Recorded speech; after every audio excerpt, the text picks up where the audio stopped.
Hashem, Chok l'Israël, Nishmat Avram, Shalom, Barachel, la Maseret Sota, page 39a. Amar Rava bar Rav Huna. Dit Rava bar Rav Huna, Kivan sheniftach Sefer Torah, asur le saper afilu bidvar halacha. Quand on ouvre un Sefer Torah et on veut faire la prière, on ne peut pas parler. Ça veut dire qu'on veut lire le Sefer Torah, on ne peut pas parler. Ken? Sheneemar, comme il est dit, Ovechi pitro amdu kol ha'am. Ken? Il te dit, même dvar halacha. Tu veux dire qu'il y a quelqu'un une halacha, un dvar Torah. Oh, ce pasuk, j'ai lu un bon chidouche. Hey, le Sefer Torah est ouvert, tu n'as pas le droit. Ken? Tu n'as pas le droit. Pourquoi? Alors, Chachamim disent que quand le Sefer Torah s'ouvre, c'est comme Mahamad Har Sinai. C'est comme tu es devant le Sinaï et Hachem est en train de nous parler. Okay? Maintenant, c'est écrit, quand Hachem nous a donné la Torah, dans le monde en entier, off lo parah. Les oiseaux ne volaient pas dans l'air. Okay?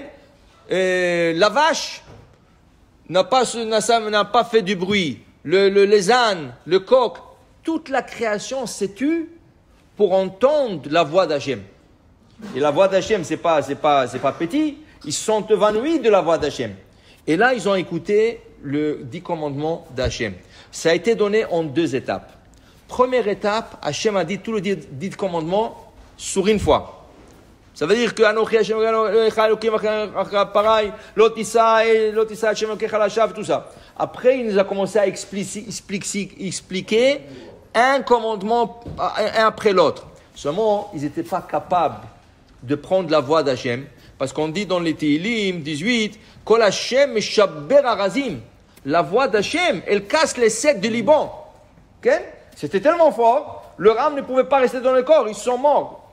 Et il fallait les ressusciter. Deuxième commandement, ils sont morts, il fallait ressusciter. Là, ils ont dit à Moshe, non, on ne veut plus entendre. On veut que toi, tu montes, tu montes la Torah et on nous écoute.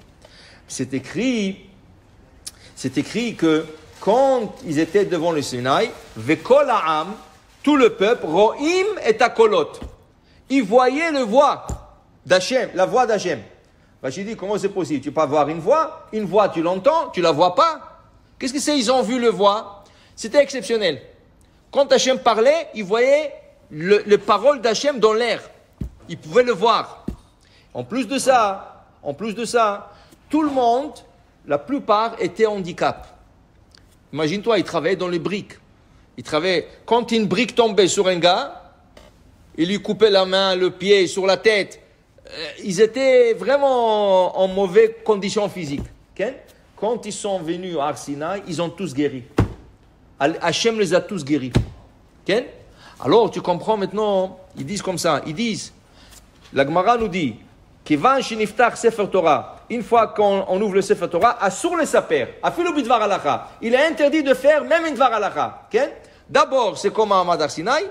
Deuxièmement, si tu veux avoir la bracha qu'ils ont tous guéri, ça c'est la ségoula la plus propice. Les gens cherchent des ségoulottes pour guérir. Ils font ça, ils vont voir ce tzaddik, La plus grande ségoula pour guérir, quand le Sefer Torah est ouvert, tu suis et tu ne parles pas. Même si quelqu'un te parle, tu lui dis, laisse-moi, maintenant, moi j'écoute la Torah, c'est Hachem qui nous parle, tu ne peux pas parler. Okay? Alors il dit ici, c'est tellement important, quand le Sefer Torah est ouvert. Rabbi Zera, okay? Alors la Gemara dit, Uchepitro amdu kol ha'am. De ce verset que la Gemara nous emmène, Uchepitro amdu kol ha'am, il y a 2 sens le mot amdu kol ha'am. Moi c'est la hamod en hébreu, se mettre debout. Mais en hébreu aussi, la hamod, quand on dit la hamod d'homme, la hamod d'homme, ça veut dire c'est terre. La hamod veut dire aussi c'est terre. De là, ils sont sortis 2 enseignements différents. Les Ashkénazes ont pris ce verset littéralement, qui veut dire, et ils disent, quand tu ouvres un Sefer Torah pour lire, il faut se mettre debout. Vous allez dans des synagogues Ashkénazes, ils sont debout. Il y a des Ashkénazes qui ont fait un compromis. Au lieu de se mettre debout pendant toute la lecture, ils se mettent debout pour la prière.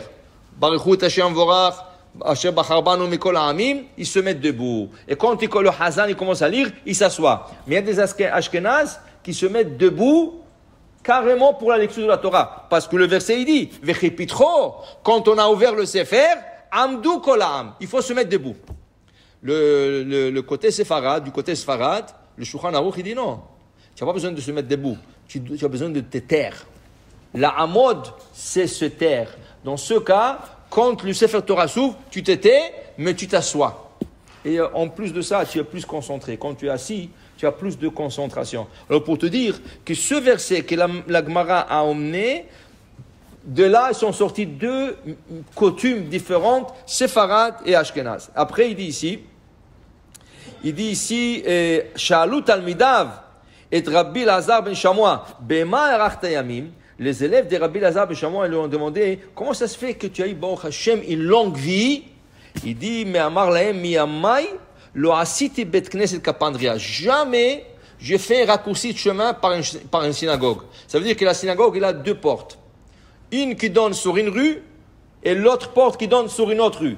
Toi, tu as besoin d'aller sur l'autre rue. Maintenant, tu dis, tu vas faire tout le tour. Alors, tu dis quoi? Je vais rentrer à la synagogue, je vais raccourcir. Il dit, jamais je fais un raccourci de chemin par une synagogue. Okay? Et après ça, Velo passati al Rasham Kodesh. Je n'ai jamais piétiné sur le gens. Pourquoi? Parce qu'à l'époque du Talmud, il n'y avait pas de bancs, il n'y avait pas de chaises. Les gens étaient assis par terre. Et quand tu marchais pour arriver en avant, en arrière, inévitablement, tu piétinais sur quelqu'un, ou sur la main, sur la tête, tu tombais sur lui. Okay? Et dit, j'ai toujours fait attention de ne pas piétiner sur quelqu'un. Et il dit, il était Kohen, il a dit que je n'ai jamais fait Birkat Kohanim sans faire la bracha. Toujours il faisait la bracha. Maï mevarer, quel bracha? Amar Rabbi Zera, Amar Rav Chisda, Asher kedeshanu b'kedushato shel Aaron, vetzivanu levarech et amo Israël be'avam. Alors c'était un Kohen, et toujours il faisait attention de faire la Birkat Kohanim.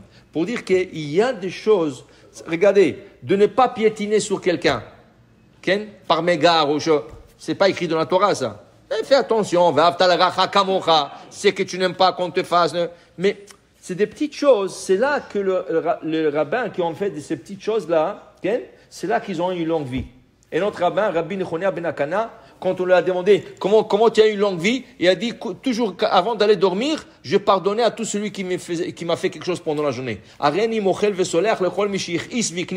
Tout ce qui m'a fait quelqu'un pendant la journée, je pardonne. Alors il a eu une longue vie. Alors ces rabbins-là, qu'est-ce qu'ils ont pris sur eux? Le grand mitzvot, c'est normal, tu vas mettre les tefillim, tu vas faire le Shabbat, mais les petits mitzvot, c'est qu'on appelle derech eretz, c'est ça qui a permis à ce rabbin d'avoir une longue vie. Baruch Adonai le'olam, amen ve amen.